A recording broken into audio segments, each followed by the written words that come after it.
함께하며 여러분의 내일을 응원합니다. 성공을 부르는 좋은 습관, 성공예감 이대호입니다. 성공예감 이대호입니다. 2부가 시작됐습니다. 10시 5분입니다. 오늘의 경제상식 퀴즈 정답은 찹쌀떡이었습니다. 찹쌀떡. 저희가 찹쌀떡을 오늘 퀴즈 정답으로 내드린 이유는 다들 아시겠죠? 오늘 수능 날이기 때문에. 4975님이 오늘 저의 처형이 수능을 보는 날입니다. 그동안 살면서 배움에 갈증이 생겨서 나이 70에 수능을 봅니다. 그동안 사는 게 힘들었다는 처형이 꼭 수능 시험 잘 봐서 노후 인생에 꿈이 꼭 이뤄지길 기원합니다. 어제 찹쌀떡을 사드리고 왔습니다라고. 야, 대단하십니다. 70에 수능을. 인생은 70부터. 이제 뭐 평균 수명도 높아졌기 때문에 100세 시대에는 인생은 70부터입니다. 어디선가 또 내년에는 신입생 생활을 잘 하시길 바라겠고요. 7321님. 찹쌀떡이 잘 붙으라는 뜻도 있지만 찹쌀이 들어있어서 소화에 속까지 든든해진답니다. 아, 그런가요? 소화도 잘 되고. 찹쌀떡 먹고 싶네요. 9500님이 찹쌀떡 아르바이트도 있었죠. 예전에 알바한다고 이걸 사서 다 못 팔고 다 먹었던 기억이 있네요. 그렇죠. 사놨는데 안 팔리면 먹어야죠. 어쩌겠습니까. 그리고 이주수님도 그렇고 3008님도 그렇고 찹쌀떡 먹다가 목에 걸려서 무지개 다리 건널 뻔했습니다. 맞습니다. 이 떡 드실 때 조심하셔야 됩니다. 특히 어린아이들 조심해야 된다고 이주수님도 알려주셨는데 하임리히법이라고 하나요? 그 명치 갈비뼈 밑에를 이제 뒤에서 꽉 끌어안고 강하게 위로 들어 올리면서 목에 걸린 이물질을 빼내는 방법 하임리히법 평소에도 항상 알아두셔야겠습니다. 오늘 증시 상황 한번 볼까요? 오늘 10시에 문을 열었죠. 수능 때문에 1시간 늦어져서 코스피 코스닥은 조금 혼조세네요. 코스피는 0.18% 오른 2491, 코스닥은 0.04% 내린 거의 큰 변화는 없는데요. 808포인트입니다. 원달러 환율은 307원 정도를 가리키고 있습니다. 증시가 좀 팍팍 올라줬으면 좋겠죠. 근데 이거는 하루 이틀 이야기가 아니라 늘 제대로 평가받는 기업들이 돈을 버는 만큼 주가도 재평가를 받는 그런 좀 공정한, 공평한, 당연한 시장이 되어야 할 텐데 한국은 그렇지 못합니다. 그거를 외국인들도 코리아 디스카운트 현상이라고 부르는데요. 우리나라 소액주주가 1,400만 명이 넘었는데 아직까지도 공정한 시장은 되질 못하고 있습니다. 과연 좀 어떤 측면을 더 우리가 개선을 해봐야 될지 이분과 함께 이야기를 나눠보시죠. 한국기업거버넌스 포럼의 김규식 회장입니다. 안녕하세요. 안녕하십니까. 김규식 회장님은 지난번에 저희가 그 상법 개정안 이야기할 때도 한번 모신 적이 있고요. 또 현직 변호사이시기도 하고요. 마이크를 조금 이렇게 돌릴까요? 네. 그럼 이제 청취자분들이 더 또렷하게 들으실 수 있을 것 같습니다. 그리고 참 미리 알려드리면은 상장사의 이사회 의장이시기도 하고요. 예. 2개 회사의 사회이사고 한 회사는 이사회 의장을 맡고 있습니다. 네, 그건 이제 SM 엔터테인먼트. 네. 예. 그럼 혹시 그 에스파도 만나보셨습니까? 못 만났습니다. 워낙 일정들이 바빠가지고 못 만났습니다. 그래서 그쪽 뭐 프로듀서들과는 이제 좀 분리가 돼 있고 제작팀하고는 이사회가 이제 잘 못 만납니다. 네, 실망입니다. 농담이고요.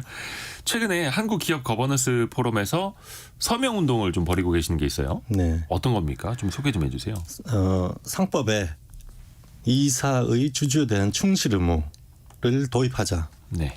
규정으로 아예 도입하자라는 그 입법 청원 운동을 100만 투자자 서명 운동을 하고 있습니다. 100만 투자자 서명 운동. 네. 우리나라 주식 투자자가 1,400만 명이니까. 네. 근데 현재까지 혹시 얼마나 참여했나요? 한 2만 명 정도 하신 것 같아서 빨리 좀 적극적으로 100만을 목표로 하는데 2만 명. 네. 근데 이제 상법을 개정하자라는 의미인데 어떤 상법을 어떻게 바꿔야 한다라는 건지 좀 알려주세요. 우리나라 상법에 이사는 회사를 위해 그 직무를 성실하게 수행해야 한다라고 규정이 돼 있어요. 네. 그런데 사실은 상법이 문제라기보다는 그 해석이 문제인데 이거를 우리나라 대법원이 이사는 회사를 위해서만 일을 열심히 하면 되고 주주를 위해서 직접적인 보호 의무, 주주를 보호해야 되는 의무는 없다고 해석을 하고 있어요. 그러니까 법에 있는 회사를 대리하는 경영진이 경영진이 주주를 대리할 주주를 보호할 의무는 필요가 없다. 네, 라고 해석을 하고 있다는 거예요. 네.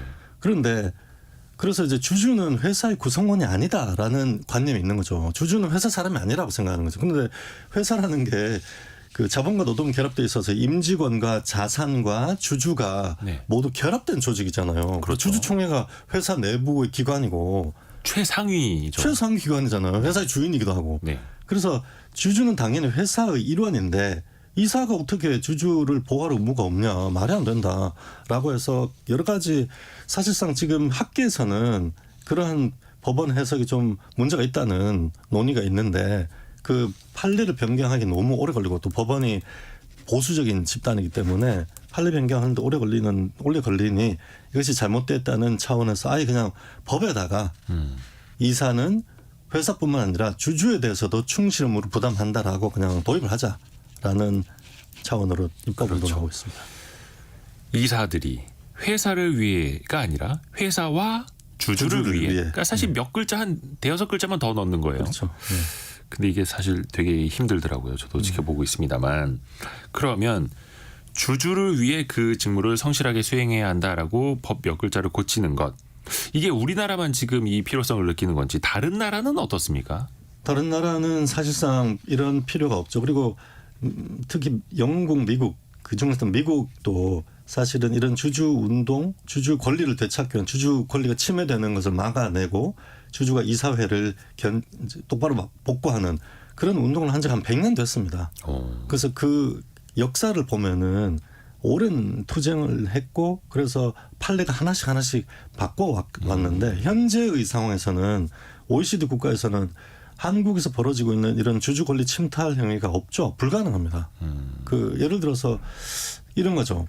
회사가 이제 사업을 해서 주주는 리스크 테이킹을 하고 그 돈을 가지고 회사가 사업을 해서 돈을 법니다. 네. 그 돈을 못 벌 때는 뭐 어쩔 수 없지만 그래서 이제 드디어 돈을 벌게 됐을 때는 그 돈을 지분율대로 네. 주주들이 소유하게 되는 거잖아요. 그렇죠. 그러면 사내 유보되어 있을 때도 그 돈은 지분율대로 주주가 소유하고 있는 거거든요. 네. 그럼 그 돈을 주주를 지분율대로 비례적 이익을 관찰하면서 사용해야 되는데 그렇지 않고 주주가 소유하고 있는 그 자산 내지 그 수익을 빼돌리는 방법이 있어요. 하나는 직접 빼돌리는 방법이요. 빼돌리는. 그렇지. 두 가지 방법이 있는데 하나는 횡령. 네. 그러니까 직접 대놓고 그냥 돈을 회사 계좌에서 빼내는 거죠. 완전 불법으로. 그렇죠. 그 모 기업의 저기 무슨 재무팀장이 뭐 2천억이나 되는 돈 빼돌리고 그러면 난리 났었잖아요. 뭐 거래정지되고 그런 네. 아예 눈에 보이는 방법이 있고 두 가지가 은폐된 방법인데 자본 거래라고 해서 뭐 회사 합병, 분할, 뭐 주식 교환, 영업 양도, 뭐 주식 상장 이런 걸 하면서 지분율을 뺏는 거예요. 회사의 자산은 계좌에 그대로 있는데 지분율을 회사 주주 간의 지분율을 바꾸는 거예요. 예를 들어서 내가 1조인 회사 1%의 지분을 갖고 있으면은 예를 들어서 뭐 100억의 이제 그 이익을 갖고 있는 거잖아요. 근데 그 회사를 떼다 붙였다 하고 뭐 뭘 막 열심히 했는데 갑자기 나중에 너의 지분율은 0.5%로 내려갔어. 이런 일이 생기는 거죠. 합법적인 방식으로. 합법이 아닌데 한국에서는 그것이 합법인 것처럼 통용되고 있다는 거죠. 지분율을 침탈하는 거예요. 회사의 그렇죠. 자산을 직접 침탈하는 게 아니라 주주 간의 그 지분율을 바꾸는 겁니다. 네. 그래서 지분율을 침탈하는 거죠. 이것을 아까 말씀드린 대법원이 한국 상법을 좀 이상하게 해석함으로써 이러한 지분율 침탈을 못 막고 있다. 그런데 이것이 다른 나라 OECD 국가에서는 상상도 할 수 없는 일이라는 거예요. 그러니까 그 이사회를 장악하고 있는 경영진의 인사권을 갖고 있는 한두 사람의 생각으로 그렇죠. 각 기업을 뗐다 붙였다 하면서 그렇죠. 그냥 회장님의 지분율 높이고 소액주주 지분율은 떨어뜨리고 이게 지금 대한민국에서 벌어지고 있는 일인데 이걸 막지 못하고 그냥 벌어지는 게 아니라 너무 자주 벌어지는 매일 벌어져 매일. 그 논평을 저희 포럼이 그러는 거 있을 때 논평하는데 매일 해야 되다 보니까 너무 힘든 거예요. 사실 이게 수십 년간 그 반복되어 왔던 일인데 벌써 재작년인가 LG화학에서 LG에너지솔루션이 네, 물적 분할될 때 네, 그때 네. 이제 전 국민적으로 한번 이슈가 됐고 네. 그건 큰 기업에서 이슈된 거고 사실은 매일 벌어지고 있습니다. 그렇죠. 근데 그 이후에도 상법 개정 그래서 필요성이 많이 높아지고 있습니다만 사실상 뭐 여전히 달라지지는 달라지지 않고 않고 있죠. 뭐 그 중에도 중요한 게 모자회사 동시 상장인데 지금도 상장사의 자회사들이 계속 상장되고 있잖아요. 그래서 LG에너지솔루션이 대한민국 시가총액 2위 회사가 됐죠. 그렇죠. 그러니까 LG화학은 지금 LG에너지솔루션의 그 밸류를 전혀 인정받지 못하고 있는 밸류로 거래가 되고 있잖아요. 그러면 그렇죠. LG화학이 10년 동안 10조라는 투자를 하면서 그 견딘 그 LG화학 주주들은 그럼 어디서 보상을 받습니까? 주주들의 돈인데요. 주주들 돈인데.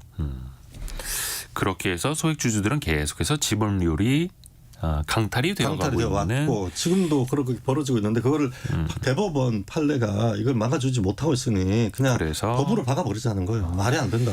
물론 뭐 미국이나 영국이나 뭐 유럽은 자본시장의 역사가 뭐 한 200~300년 더 이상이 되기도 하고 네덜란드에서 뭐 동인도에서 시작된 것도 한 400년이 넘었고 다만 우리나라는 이제 반백년 정도밖에 안 됐기 때문에 어떻게 보면 이제 나아가고 있는 이제 시작인. 그렇죠. 이제 걷기 시작한 그래서 또 우리 청취자 여러분들에게도 이런 걸 이제 알려드리는 거고요. 그래서 좀 이제 많이 행동을 해야 되는데 참 그 조금 전에 0584님이 그러면 어디로 가서 이 서명운동에 참여를 해야 하는지 여쭤보셨는데 그 좀 저도 찾기가 힘들던데요. 그러네요. 저희 포럼 홈페이지에다가 네. 한국 기업 거버넌스 포럼이라고 네. 하는 그 포럼 홈페이지 가시면은 링크가 올라와 있을 겁니다. 만약에 안 올라 있으면 바로 오늘 제가 네네네. 올리겠습니다. 거기 홈페이지 가시면 됩니다. 오늘 그 저희 요 영상 따로 올라갈 건데요. 거기다 댓글 좀 달아주세요. 알겠습니다. 많이들 알려드려야죠. 그러면 만약에 상법이 그렇게 바뀐다면 상법 382조 3항 이사의 충실 의무입니다. 그게 바뀌면 그러면 주식 투자자한테 좋은 거냐? 우리 증시에 좋은 일이 생겨나냐? 그럼 어떻게 답변해 줄 수 있나요? 한국은 제가 이제 여러 번 말씀드렸지만 주주 권리가 없는 나라예요. 왜냐하면 주주 권리가 침해됐을 때 그거를 구제할 수 있는 복구할 수 있는 소송 수단이 없기 때문에 주주 권리가 없는 것처럼 돼 있는데 예를 들어서 집세를 받는 거라고 생각하시면은 세입자가 집 주인에게 월세를 안 냅니다. 근데 예를 들어 다른 옆에 있는 옆 동네에 있는 아파트들은 10억에 거래가 되고 있어요. 그래서 월세를 뭐 500만 원 받아요. 그런데 우리 집은 월세를 안 내요. 네. 그런데 월세를 안 낼 때 만약에 그 월세를 강제로 받아낼 수 있는 소송 수단이 없다면 구제 수단이 없다면 그러면은 그 집값은 다른 집값에 비해서 떨어지겠죠. 네. 왜냐하면 월세를 안 낼 때 배당을 안 할 때 그거를 강제로 받아낼 수 있는 방법이 없기 때문에 그렇죠. 그것이 코리아 디스카운트고 한국의 주식시장이 이렇게 저평가되어 있는 원인이에요. 그런데 만약에 이 상법을 도입을 하고 사실은 8가지 입법 과제가 있는데 그중에 이제 가장 중요한 게 이 1번인데 그런 입법 과제들이 하나씩 들어와서 이사회가 또는 그 지배주주가 경영진이 주주 권리를 침탈할 때 그거를 막아내고 구제할 수 있는 수단이 생기면 그러면은 밸류 올라가겠죠. 그렇죠. 그 주주 가치를 표창하는 주식의 가격이 그걸 반영하면서 적정한 자신의 본래 가치로 본질 가치대로 올라가겠죠. 당연히 올라가는 거죠. 대만 같은 경우가 2009년, 2011년도에 강력한 주주 보호 제도를 도입을 했어요. 뭐 예를 들어 집중 투표제를 의무화한다든지 전 세계에서 유일하게 대만만 상법에 집중 투표제가 의무화되어 있습니다. 다른 나라는 다 뭐 도입할 수도 있고 안 할 수도 있고 이렇게 선택할 수 있도록 되어 있는데 대만은 상법에 집중 투표제가 의무화되어 있어요. 그 집중 투표제라고 하는 건 예를 들어서 이사 5명을 뽑을 때 그렇죠. 소액주주들이 다 이제 힘이 없으니 뿔뿔이 흩어지고 대주주 입김이 더 강하게 작용하게 되니 5표를 한 명에게만 몰아서 투표할 거야라고 한다면 소액주주들이 원하는 이사를 이사회에 진입시킬 수 있다라는 굉장히 그래서 사실은 대만 같은 경우는 행동주의 뭐 투자자들이라든지 주주들이 원하면 언제든지 이사회에 자기들을 대리하는 이사를 진입시킬 수 있습니다. 그렇죠. 뭐 지분율 가진 만큼 목소리 내는 거니까. 한국은 이제 어렵지만 그래서 대만 같은 경우에 그런 강력한 주주 권리 보호 제도를 도입한 이후로부터 저희는 강력한 랠리가 됐거든요. 2008년, 2009년도부터 시작해서 대만의 차트를 보시면은 가권 차트가 계속 우상향을 했어요. 한국은 지금 2011년도와 지금의 그 코스피 지수가 똑같습니다. 예. 10년도 더 지났는데 이게 말이 되는 소리입니까 이게. 대만보다도 못한다는 거예요. 그래서 저희는 이러한 주주권리 보호 입법 제도가 도입이 된다면 우리 증시도 강력한 랠리가 된다고 확신하고 있어요. 그리고 또 증시가 뭐라 해야 될까? 좀 제대로 평가만 받아도 그 국민연금도 주식 투자를 많이 하고 있기 때문에 전체 자산의 거의 한 15% 국내 주식을 투자하고 있기 때문에 우리 국민들의 노후 자산도 올라가는 거고. 뭐 두 가지죠. 하나는 국민연금 자체가 올라가면서 연금의 고갈 시점이 이제 뒤로 많이 늦춰지거나 고갈되지 않도록 할 수 있고 네. 그 외에도 직접 투자도 하시지 않습니까? 개인들이 펀드를 통해서든 그렇죠. 뭐 직접 투자하시든 이것이 다 노후 대비인데 예. 그 노후 대비를 하시면서 자본을 조금씩 우량 자산을 통해서 자본 축적을 하고 노후 대비가 가능해지는 거죠. 아베 총리가 2012년도에 재정 개혁을 한 거거든요. 그게 바로 연금 개혁의 그 내용이 포함이 돼 있는데 이대로 가다가는 일본의 연금이 고갈되겠다는 그런 위기감에 이제 시작을 한 거예요. 일본의 지배구조 개혁 운동을 시작해 아베 총리가. 네. 그 뒤로 일본 증시도 엄청나게 이제 리레이팅돼서 랠리가 됐고 그것이 다 연금 개혁의 일환이었죠. 네. 우리나라 똑같습니다. 그러면 여기서 드는 질문. 그렇게 좋은 거면 이 법을 왜 아직도 안 고치고 있을까요? 이게 왜 개정이 안 될까요?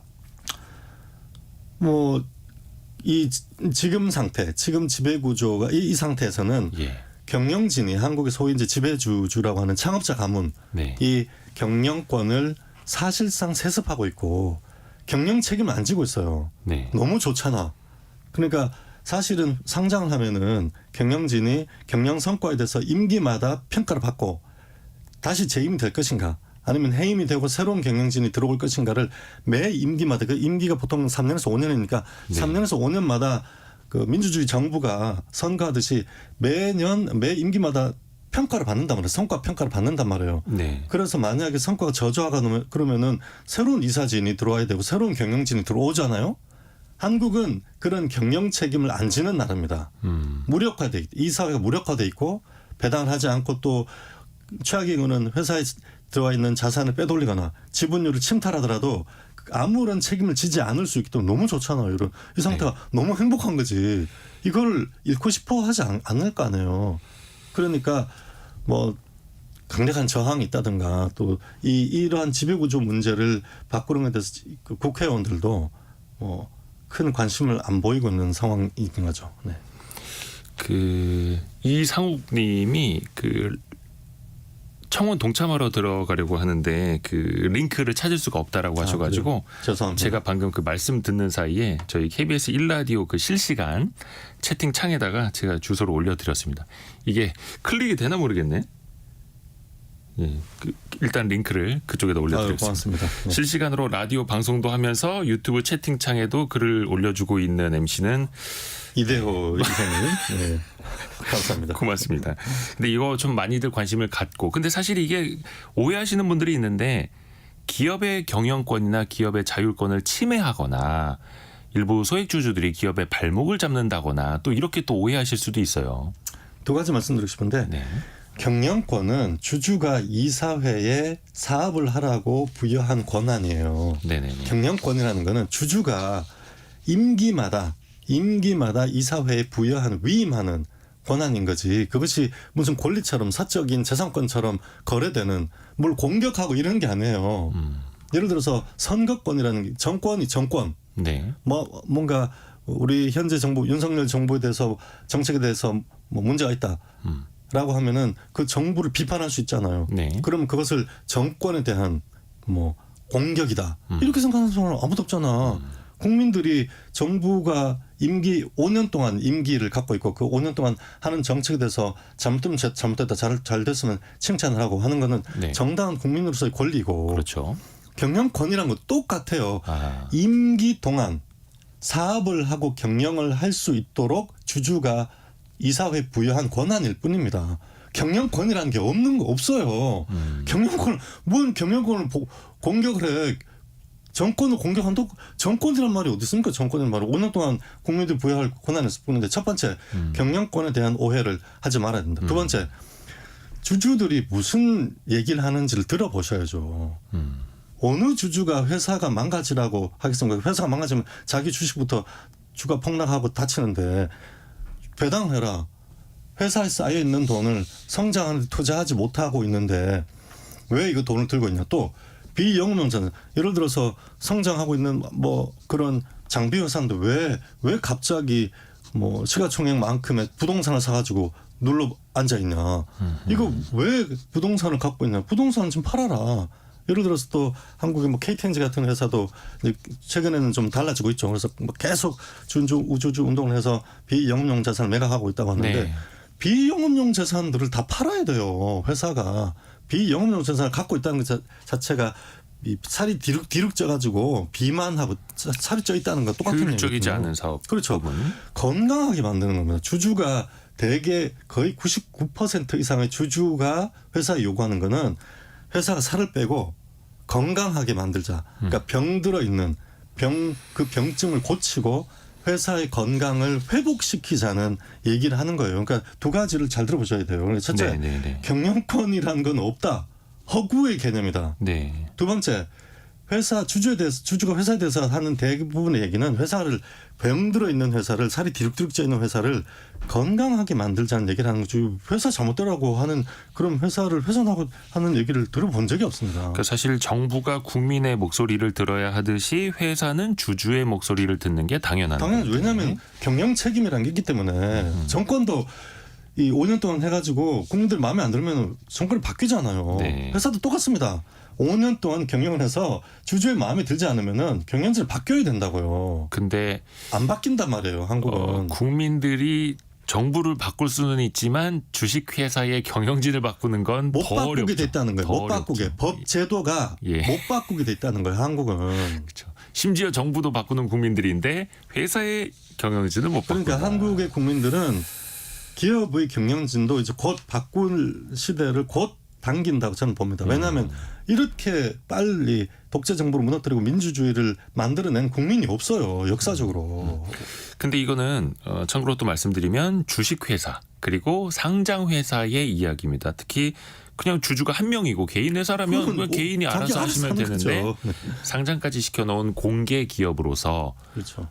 상장할 때는 주주들에게 투자금을 받아놓고 그렇죠. 경영은 혼자 하려고 하니 그래서 이제 그런 부작용들을 좀 고치자라고 네. 하는 거고요. 좀 다른 이슈도 이야기를 좀 해볼게요. 좀 뜨거운 이슈입니다. 공매도 관련해서. 그리고 지금 한 열흘 정도 지났죠. 공매도를 이제 6월 말까지 한시적으로 금지하는 기간에 들어갔습니다. 이것도 뭐 갑론을박이 있는데요.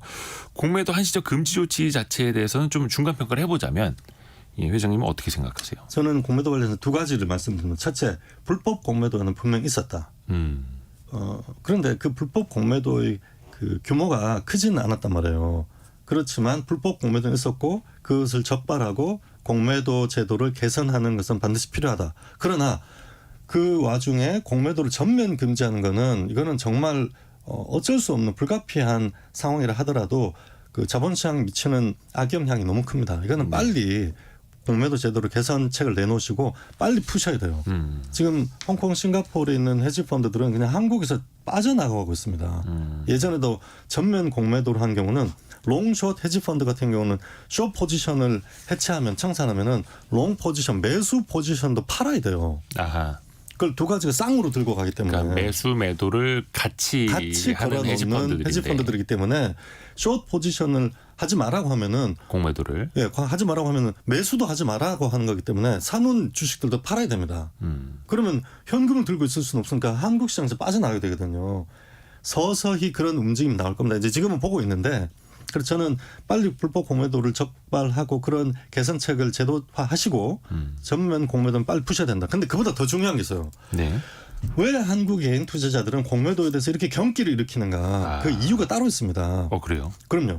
자, 예를 들어서 지금 내가 투자하고 있는 회사의 배당률이 시가 배당률이 예를 들어 3% 정도예요. 네. 그런데 어떤 공매도 세력이 무슨 막 그런 악재를 터뜨리면서 그걸 막 과장하면서 주가를 밀어가지고 막 10% 20% 주가가 내려가요. 예.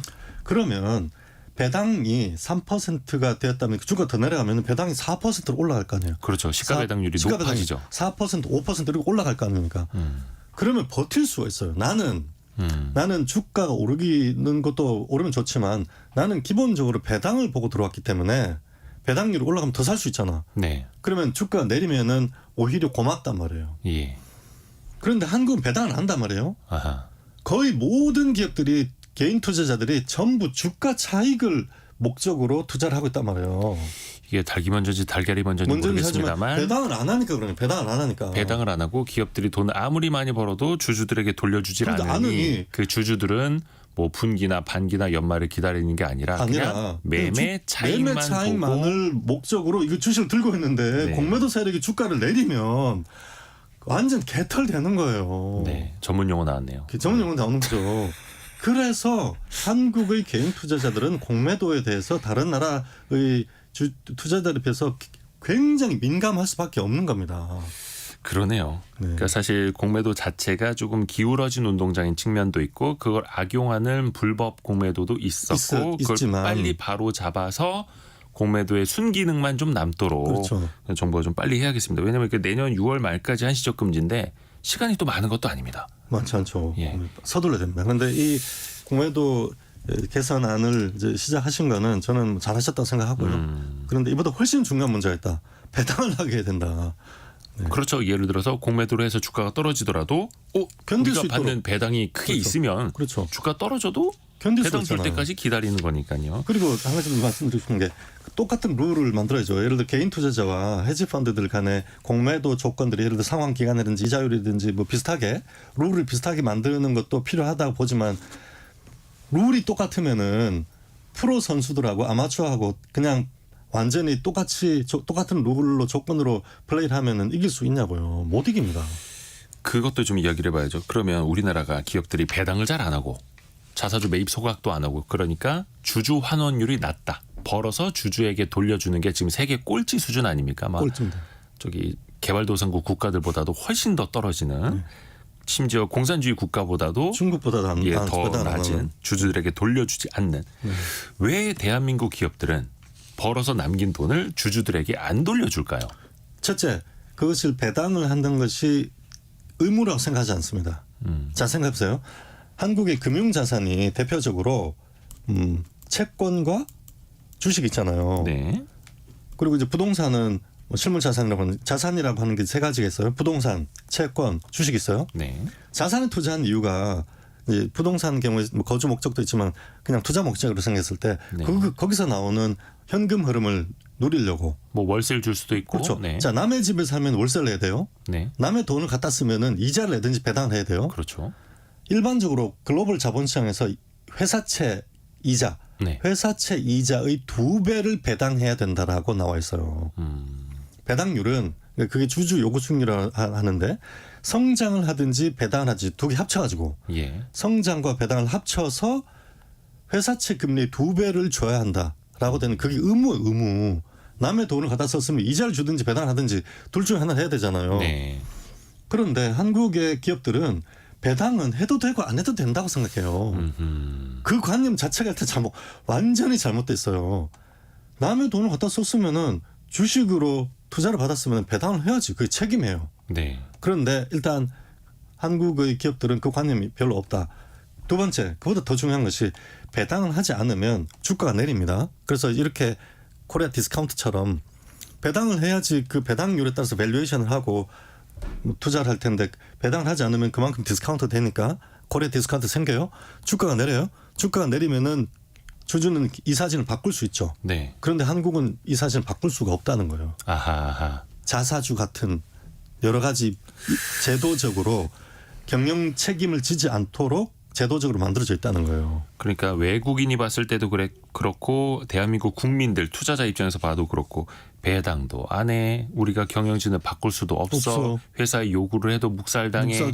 그러니 그냥 대한민국 주식시장의 평가는 선진국의 한 절반밖에 안 되는. 절반도 안 됩니다. 이른바 그 이제 밸류에이션이라고 그렇죠. 하는 것들을 밸류에이션을 말씀드리면은 미국이 그냥 PBR로 말씀드리면 미국은 PBR 4배. 주가 순자산 배율. 그렇죠. 자기 자본 대비 몇 배로 거래되느냐 하는 것이 자기 자본이라는 것이 회사 전체의 가치 중에서 주주 몫을 말하는 거거든요. 주주 몫을 몇 배로 거래가 되는가라는 건데 PBR이 미국은 4배, 유럽은 3배, 대만이 2배 일본이 1.5배, 한국이 0.9배거든요. 그러니까 예를 들어서 한 회사에 한 주당 순 자산이 10,000원씩이 있으면 미국 가면 4만 원, 유럽 가면 3만 원, 일본 가면 15,000원, 대한민국에 오면 대만은 2만 원. 대만은 9,000원. 대만 2만 원, 그리고 대한민국은 9,000원. 9,000원에 거래된다는 거예요. 예, 만 원짜리가 4만 원에서 이렇게 9,000원까지 달라지는. 근데 대한민국에 오면 9,000원이다. 왜? 경영진도 바꿀 수 없고 배당을 안 하는데 그게 대만은 증시 전체 평균 시가 배당률이 4%입니다. 네. PBR이 2배인데 4%가 돼요. 우리보다 밸류에이션 즉 평가는 2배 2배가 높게 되는데도 받고 그 있는데도 밸류에서도 시가 대비 배당률이 4%예요. 그러면 사람들이 뭐 지금은 특수한 고금리 상황입니다만 은행에 넣어놓는 것보다 기업에 투자해야지라는 그렇죠. 생각을 하게 되죠. 성장도 하니까. 예. 성장을 기다릴 수 있는 거죠. 4% 배당을 받으면서 네. 성장할 때까지 기다릴 수가 있는 거죠.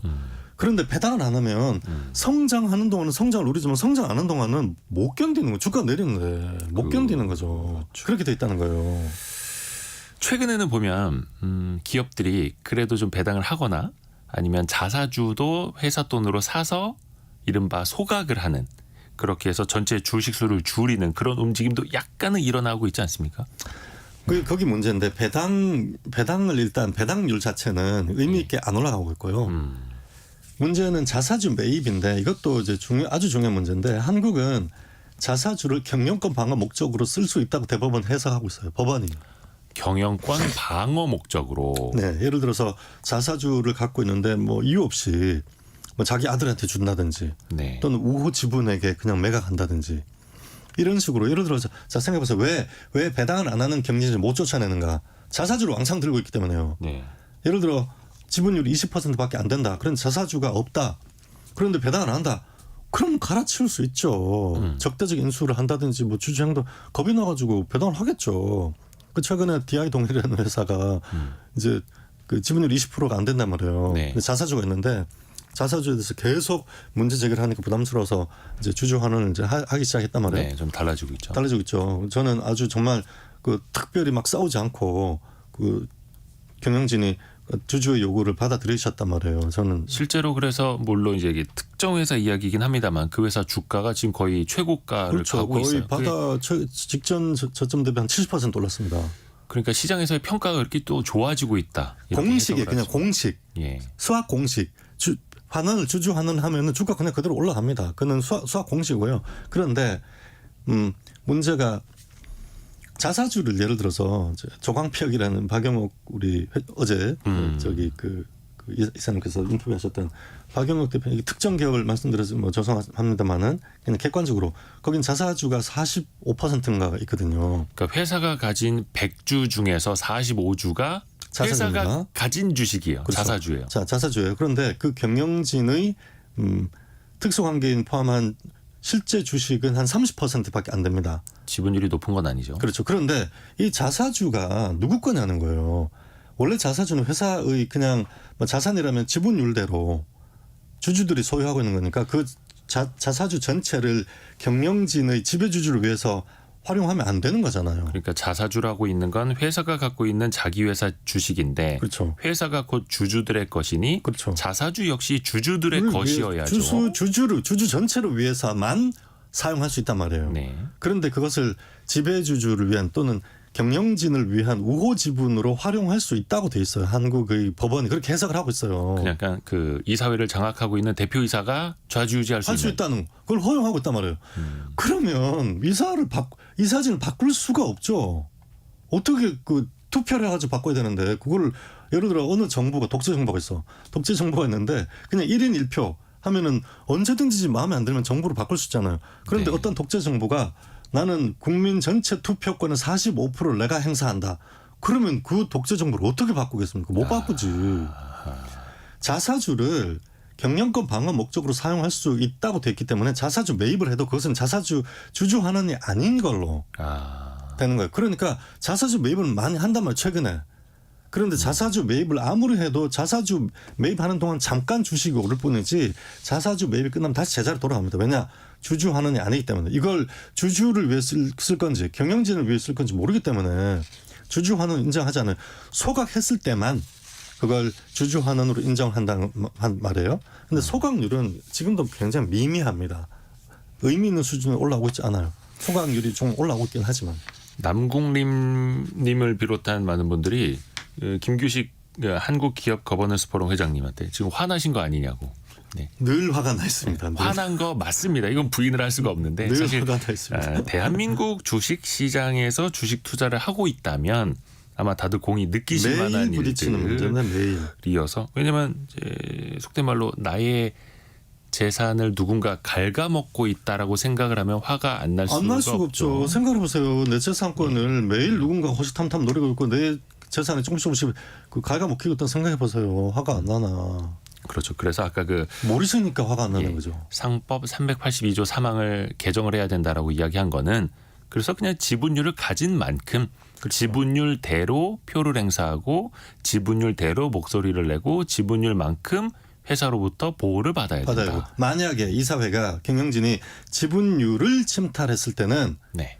법적 책임을 책임을 부담해야 한다라는 그런 취지의 규정을 아예 상법 도입하자는 거예요. 그렇죠. 그래서 예를 들어서 한 70% 주주들에게 피해를 입히고 30%가 지금 회장님에게 득이 되는 결정을 이사회에서 했다면 그 이사들도 처벌할 수 있어야 된다. 처벌하고 막대한 손해배상 책임을 부담하게 만들어야죠.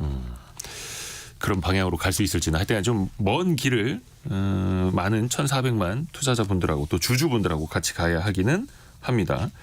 또 최근에 또 많이 이슈가 되고 있는 게 상속세 관련 이야기인데요. 자, 사실 상속세율이 우리나라가 세계적으로 가장 높죠. 기본이 50% 거기에다가 경영권까지 갖게 되면 할증이 돼서 60%까지.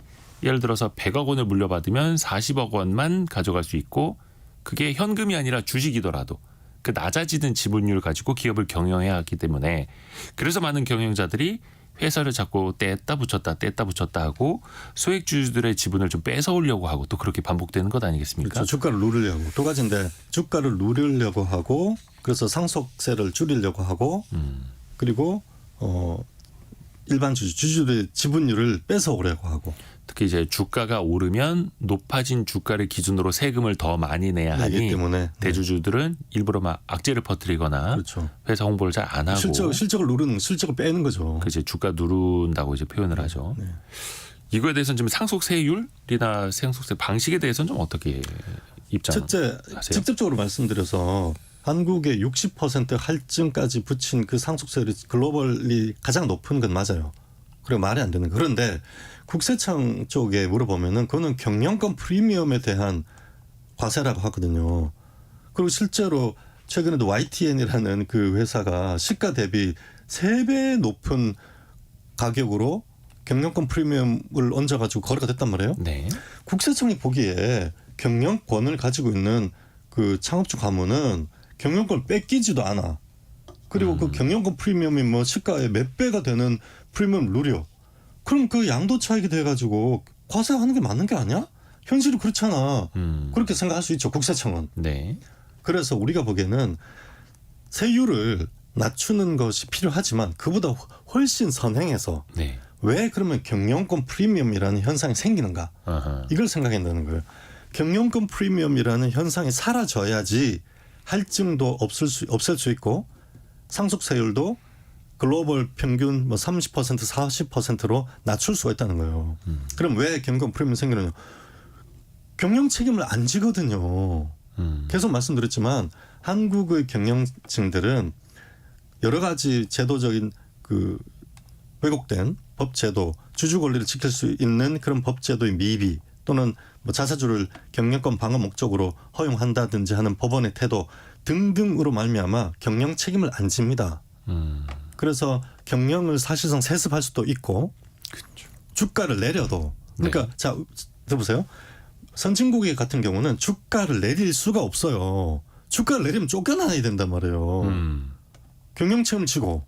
근데 한국은 주가가 10년 동안 반토막이 나도 아무도 나가라는 얘기를 안 해요. 현대차 같은 경우에. 2011년도에 현대건설 적자투성인 현대건설을 5조의 밸류로 인수할 때부터 그때부터 주가가 2018년도까지 4분 1토막이 났습니다. 그동안에 한국의 어떤 기관도 현대차의 정몽구 회장 퇴임하라는 얘기를 한 번도 한 적이 없어요. 딱 한 명 했죠. 엘리엇. 그 외국계 펀드가. 폴싱어 회장이 하고 있는 엘리엇이 주주 행동을 하면서 이렇게 주주 가치를 망가뜨리고 이렇게 경영을 잘못했는데 왜 이사에 아직도 있냐. 정몽구 회장은 퇴임하라라고 목소리를 냈죠. 그러니까 그들 입장에서 봤을 땐 매우 당연한 너무 당연한 일인데. 요구인데 또 한국 입장에서 보면은 저 외국인들이 우리나라 기업을 뺏어가려는 거 아니야? 또 그렇게 이렇게 해서 뭐 반응을 하죠. 외국계 투기 자본이 뭐 한국 기업 공격한다. 그 웃기는 얘기예요. 그 사람이 무슨 얘기를 아까도 말씀드렸죠. 무슨 얘기를 하는지 들어보라는 거예요. 만약에 현대차 주가가 4분 1토막이 나는 10년 동안 4분 1토막이 났는데 그동안에 뭐 글로벌 경기가 나빴다든지 뭔가 어떤 정말 최선을 다했는데 어떤 그런 부분이 있어서 주가가 그렇게 4분 1토막이 났다면 그러면은 뭐 다른 얘기를 할 수 있죠.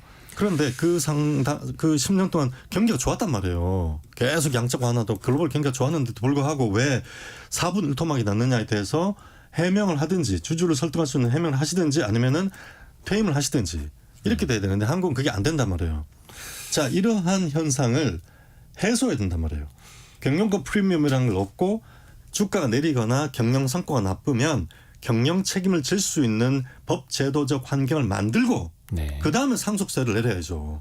이 상태에서 그대로 두고 경영권 프리미엄은 그대로 누릴 거 다 누리고 상속세를 낮춰달라고 하는 건 이거는 뭐 안 되는 얘기죠. 그거는 말이 안 되죠. 맞습니다. 벌써 시간이 다서 좀 정리를 해야 하는데요. 그 기업에 특히 공개 기업, 상장사 주식회사의 경영권은 뭐 천부인권처럼 하늘이 내려준 게 아니고 주주가 부여합니다. 주주가 임기 동안 위임해주고 주주를 대리하는 그게 경영권인데 사실 일반 주주들이 갖고 있는 한 주와 대주주가 갖고 있는 한 주는 사실 동일 가격, 동일한 의미여야 하는데 대한민국에서는 주당 순자산이 10,000원이어도 대주주의 주식은 2, 3만 원의 가치를 받고 그렇죠. 팔 수 있고 소액 주주는 그 한 0.9% 그러니까 0.9, 90% 정도 가격밖에 못 은행 받는. 같은 거는 0.2, 0.3이잖아요. 그렇죠. PBR이. 이런 좀 이게 사실은 진짜 기울어진 운동장의 본 모습이니 뭐 공매도도 우리가 제도를 개선해야겠습니다만 기업 지배 구조 그리고 상법 개정에 대해서도 또 많은 관심들이 또 필요할 것 같습니다. 누구 한두 사람을 위해서가 아니라 전 국민에게 또 영향을 미치는 거죠. 이제 시작이니까 네. 저는 국민들께 투자자들께 드리고 싶은 말씀이 힘들고 괴롭고 안 바뀐다고 해서 여기서 뭐 포기하시면 안 됩니다. 이거 자기 지킬 수 있는 사람이 주주밖에 없어요. 자기가 지켜야 됩니다. 처음에 바로 안 바뀝니다. 될 때까지 바뀔 때까지 절대 포기하지 말고 네. 목소리 내시고 싸우셔야 알겠습니다. 됩니다. 유튜브 채팅창에서 앵그리버드 김규식 회장님이라고. 한국기업 거버넌스 포럼 김규식 회장과 함께했습니다. 고맙습니다. 고맙습니다. 라디오 정보센터 다녀오겠습니다. 미국과 중국 정상은 양국 관계 경색으로 그동안 단절됐던 군사 대화 채널을 복원하기로 합의했습니다. 한편 바이든 대통령은 국가안보를 보호하는 데 필요한 수출 통제 등의 경제 조치는 앞으로도 시행하겠다는 입장을 재확인했습니다. 국회 연금개혁특별위원회는 오늘 전체 회의를 열고 조규홍 보건복지부 장관으로부터 정부의 국민연금 종합운영계획안을 보고받습니다. 이와 함께 특위사나 민간자문위원회의 활동 결과를 보고받을 예정입니다. 인천과 부천 일대에서 임대법인을 설립해 깡통주택 여러 채를 사들인 뒤 임대차 계약을 맺어 25억 원 상당의 전세 보증금에 가로챈 임대업자가 구속됐습니다. 올해 김장 비용은 지난해보다 소폭 하락할 것으로 전망됩니다. 한국물가정보가 4인 가족 김장 비용을 조사한 결과 전통시장에서는 30만 1,000원, 대형마트에서는 36만 6천 원이 될 것으로 분석됐다고 밝혔습니다. 지금까지 라디오 정보센터 뉴스 정원나였습니다. 애프터 서비스 시간입니다. 곽지현 리포터 안녕하세요. 네, 안녕하세요. 질문 들어보죠. 네, 청취자 이정옥님, 예금자 보호법 5천만 원까지라고 알고 있는데 이자 포함인가요? 아니면 원금만 5천만 원인가요? 하셨고요. 이어서 8385번님은 예금자 보호 한 계좌인가요? 아니면 1인당인가요? 그러니까 문자 보내셨어요. 그러니까 이게 바로 예금 보험 제도를 말하는 거고요. 예금 보험 공사가 예금자 한 명당입니다. 내가 뭐 한 은행에 계좌가 두세 개 있어도 다 합한 금액이고요. 이때 보호 금융 상품의 원금 그리고 소정의 이자를 합해서 최고 5천만 원까지 보호받을 수가 있습니다. 이때 소정의 이자는 약정 이자와 또 예금 보험공사가 정하는 이자 중에 적은 금액이에요. 그러니까 쉽게 말해서 그러니까 은행 1년 만기 정기예금의 한 평균 금리를 고려해서 결정한다. 이렇게 보시면 됩니다. 네, 다음 질문은요. 네, 8385번님 또 새마을금고 부실 지점이 보도가 나면은 다른 지점들은 괜찮나요? 아니면 다른 지점도 같이 보도가 나는 건가요? 은행 같은 경우에는 하나의 법인 여러 개의 지점 이렇게 생각할 수 있는데 네. 새마을금고는 좀 개념이 다릅니다. 각각의 지점이 각각 독립된 경영을 하고 있다 이렇게 생각을 하시면 돼요. 그래서 한 지역의 새마을금고가 심지어 파산을 하더라도 예금자 보호 당연히 되고요. 그렇죠. 거기서 갖고 있는 예금 같은 건 그 옆에 있는 다른 새마을금고 지점으로 옮겨서 계속해서 관리를 받게 됩니다. 그러니까 걱정 안 하셔도 되고요. 새마을금고 중앙회에서 예금자 보호 준비금을 쌓아놓고 있거든요. 그 돈으로 예금자 보호도 똑같이 1인당 5천만 원까지 해드립니다. 네, 알겠습니다. 이어서 0197번님은 새마을 공제회에 이분은 연금을 들고 계시다고 해요. 근데 불안하신지 괜찮은가요? 저희가 문자 보내셨네요. 사실 이제 공제라는 게 보험이랑 같은 의미이긴 한데 엄밀히 보면은 공제는 상업적인 게 아니라 서로의 조합원들끼리 위험 부담을 좀 나눠 갖는 거죠. 그래서 자발적인 조직 상호 부조 그렇게 해서 이제 공제라고 부르긴 하는데요. 이것도 역시 새마을금고 보험 상품은 새마을금고 중앙회에서 자체적으로 만들고 자체적으로 또 원금도 보장하는 그런 시스템입니다. 네. 그리고 이어서 6393번님은 요즘 외국인들 한국 음식 많이 찾고 있는데 우리 쌀 수출 안 하나요? 수출을 하기는 합니다. 네. 2022년 기준으로 53,500여 톤, 금액으로는 1,747만 달러인데 사실 우리가 수입하는 거에 한 20분의 1 정도밖에 이제 수출하는 게 미미합니다. 그리고 대부분이 우간다라든지 뭐 시리아, 뭐 케냐 이런 데 국제 원조용으로 나가는 쌀들이 상대적으로 더 많다라는 겁니다. 그리고 아직까지 뭐 양은 많지는 않습니다만 미국 쪽으로 미국에서 우리 쌀에 대한 수요가 좀 늘어나는 거는 긍정적으로 볼 수 있겠더라고요. 네. 곽지연 리포터 고맙습니다. 네, 고맙습니다. 오늘 수능일이죠. 아까 최종구 님이 아빠 딸 송유라 힘내 화이팅. 찹쌀떡은 먹은 걸로 하자. 저녁에 맛있는 거 먹자라고 또 응원글도 보내주셨는데요. 오늘 정말 수고 많은 그 수험생들 다 끝나고 맛있는 거 먹고 가족들과 따뜻한 포옹하고 맛있는 따뜻한 식사하시면서 스트레스도 잘 푸시길 바라겠습니다. 성공예감 이대호입니다. 오늘 여기서 정리하고요. 내일 아침 9시 5분에 다시 돌아오겠습니다. 성공예감은 오늘도 여러분을 응원합니다.